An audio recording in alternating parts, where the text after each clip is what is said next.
हरिओम हरिओम हरिओम। ईश्वर ने हमें दूसरों की हेल्प के लिए बनाया है।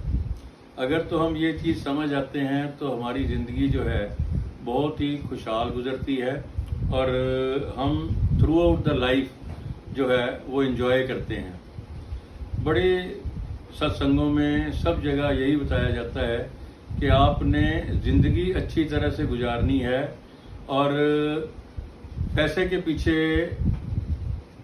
बिना बात के भागना नहीं है।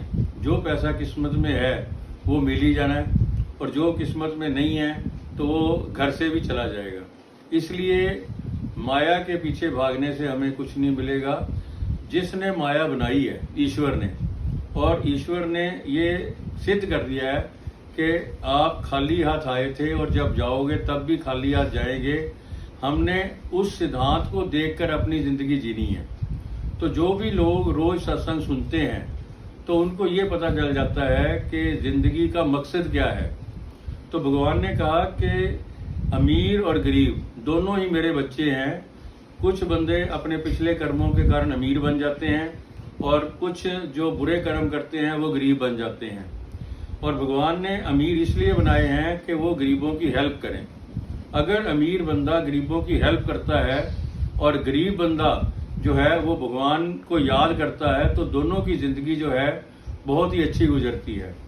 एक उदाहरण के तौर पे हम समझते हैं कि किस तरह जब हम दूसरों की हेल्प करते हैं तो भगवान कैसे हमारी हेल्प करते हैं, उसकी एक उदाहरण है जो आज हम जिसको डिस्कस करेंगे।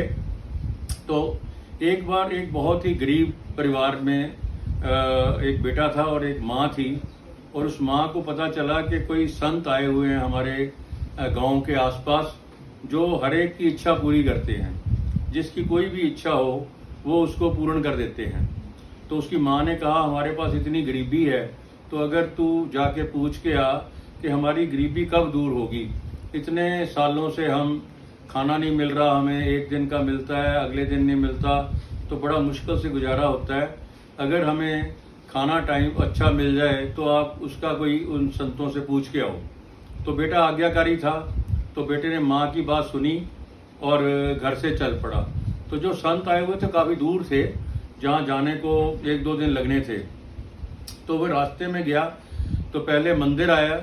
मंदिर में उसने सोचा कि मैं माथा टेक कर जाता हूँ, भगवान का नाम लेकर जाता हूँ ताकि मेरा संत जी जो मेरी इच्छा पूरी कर दें। जब माथा टेकने गया तो पुजारी जी आए, उन्होंने पूछा तू कहाँ जा रहा है। तो उन्होंने बताया कि मैं एक संत जी आए हैं, हर एक की इच्छा पूरी करते हैं, तो मैं अपनी जो गरीबी है माँ ने कहा है उसके बारे में प्रश्न पूछने जा रहा हूँ। तो कहते अगर तुम पूछने जा ही रहे हो तो एक प्रश्न मेरा भी पूछ लेना कि मेरी बेटी जो है वो जन्म से ही बोल नहीं सकती, गूंगी है, और अगर वो मतलब बोल सके तो उसकी शादी मैं कर सकूंगा तो सारा मेरा घर ठीक हो जाएगा। तो मेरा ये प्रश्न अगर तू पूछ आएगा। कहता नहीं कोई बात नहीं, मैं तो जा ही रहा हूँ तो मैं आपकी ये बात पूछ आऊँगा। आगे गया, जाते जाते प्यास लगी रास्ते में उसको। तो एक किसान था वो हल जोत रहा था, उसने कहा पानी मिलेगा। किसान ने कहा हाँ पानी मिलेगा। पानी पिलाते पिलाते बातें होंगी शुरू। तो उसने किसान ने पूछा तुम कहाँ जा रहे हो। तो उस लड़के ने कहा जी मैं तो अपनी इच्छा पूरी के लिए संत के पास जा रहा हूँ ताकि मेरी इच्छा गरीबी की जो है वो पूरी हो जाए। तो किसान कहता है एक प्रश्न तो मेरा भी है तो वो पूछ के आना। वो कहते मैं पूछाऊँगा, आप बताओ। वो कहते मेरे ना आधे खेत में फसल नहीं होती, तो पूछ के आना कि ये बड़ी देर हो गई है इसमें फसल होती नहीं, पानी भी देता हूँ, सब कुछ करता हूँ। कहते ठीक है कोई बात नहीं, मैं पूछ आऊँगा। तो फिर आगे जाते जाते उसको भूख लगी तो वहाँ उसको एक झोंपड़ी दिखाई दी। तो झोंपड़ी में उसने सोचा कि कुछ खाने को मिल जाएगा। झोंपड़ी में गया तो एक बंदा पूजा में मस्त था, तो उसको उसने प्रणाम किया और कहा कुछ खाने को मिलेगा। तो कहता हाँ ज़रूर मिलेगा। उसने उसको खाना खिलाया और बातें शुरू हो गई। तो वो बंदे ने कहा भी तू कहाँ जा रहा है। कहता जी एक संत आए हुए हैं, मैं अपनी इच्छा के लिए जा रहा हूँ ताकि मेरी इच्छा पूर्ण हो। वो कहते यार प्रश्न तो एक मेरा भी है। वो कहते तुम्हारा क्या प्रश्न है। कहता मैं बड़ी देर से 3-4 सालों से घर छोड़कर भगवान के दर्शन के लिए आया हुआ हूँ और अभी तक मेरे को भगवान के दर्शन नहीं हुए। ये पूछना कि क्या बात है, क्या मेरे में कमी रह गई है कि मेरे को भगवान के दर्शन क्यों नहीं हो रहे। कहता पूछ लूँगा। अब वो जब वहाँ गया बहुत रश था, वो उसका वहाँ का इंचार्ज था संत का, वो कहता शाम तक वेट करो, अभी तक तो दर्शन दे रहे हैं, प्रश्नों को वो शाम तक अगर फ्री हुए तो मैं टाइम लेकर आपको बता दूंगा। वो 4:30 ही पहुँच गया वहाँ, तो 5 बजे अचानक उन्होंने पूछा और संत जी ने बुला लिया। वो कहते जी मेरे 4 प्रश्न हैं। संत जी कहते मैं तो 3 के ऊपर जवाब नहीं देता, या तो एक का ही देता हूँ। वैसे ज़्यादा से ज़्यादा कोई अगर दूर से आया या बड़ा परेशान है तो उसके 3 प्रश्नों से ज़्यादा नहीं मैं उत्तर देता। तो अब उसके 4 प्रश्न थे। उसने सोचा मैं क्या करूं। उसके दिमाग में आया जो लोगों ने मेरे पे विश्वास किया है, अगर मैं उनका प्रश्न नहीं पूछूंगा तो उनका विश्वास टूट जाएगा। मैं ये नहीं चाहता मेरा कोई भी भगवान का बंदा जो है उसका मैं प्रश्न ना पूछूं। इसलिए उसने अपना प्रश्न छोड़कर उन तीनों के प्रश्नों के उत्तर पूछ लिए।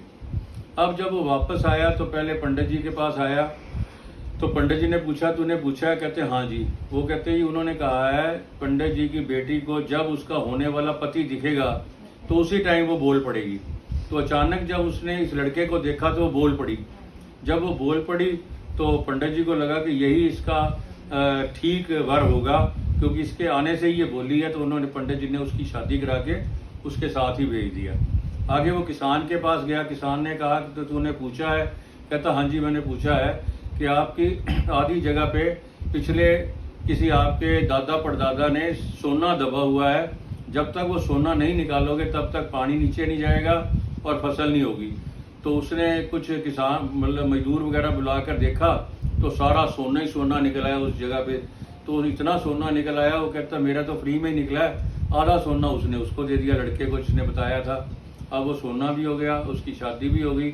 अब वो झोंपड़ी में जाते जाते जिसके पूछा था कि मेरे को भगवान के दर्शन नहीं होते, तो उसने कहा तूने पूछा? कहते हाँ जी पूछा है। उन्होंने संत जी ने कहा है कि तू ना भक्ति तो कर रहा है, पर तू जब घर से आया था एक हीरा भी साथ लेकर आया था भाई, ताकि जब जरूरत पड़े तो मैं हीरा बेचकर अपना गुजारा कर सकूं। तो उन्होंने ये खुलाना दिया है कि जो बंदा भगवान को पाना चाहता है वो माया को कभी अपने पास नहीं रखता। अभी तुम हीरे को फेंको, भगवान उसी टाइम मिल जाएगा। तो वो कहते हैं जी हीरा फेंकना किसको फेंकूं? उसके दिमाग में आया जो लड़के ने बताया है, चलो इस लड़के को ही दे देते हैं। उन्होंने हीरा भी उनको दे दिया। तो अब वो हीरा सोना और शादी भी उसकी हो गई। और जब घर आया माँ ने पूछा कि तूने अपना प्रश्न पूछा है? तो माँ को सारी कहानी बताई। तो उसने कहा मैंने अपना प्रश्न तो नहीं पूछा, पर भगवान ने हमारी गरीबी बिना प्रश्न पूछे ही दूर कर दी है। तो उसकी माँ इतनी खुश हुई कि मेरा बेटा इतना अच्छा पैदा हुआ है जिसने कि अपने आप को छोड़कर दूसरों की हेल्प की है। तो हर घर में ऐसा बच्चा होना चाहिए। तो हमें भी जिंदगी में ये ध्यान रखना चाहिए कि कभी भी अपने बारे ना सोचो, जब भी सोचो दूसरों के बारे में सोचो। जब भी आप दूसरों के बारे में सोचोगे तो आपको कुछ मांगने की जरूरत नहीं पड़ेगी, भगवान अपने आप आपके घर में आकर वो चीज़ देंगे। शुक्रिया, धन्यवाद। हरि ओम हरि ओम हरि ओम।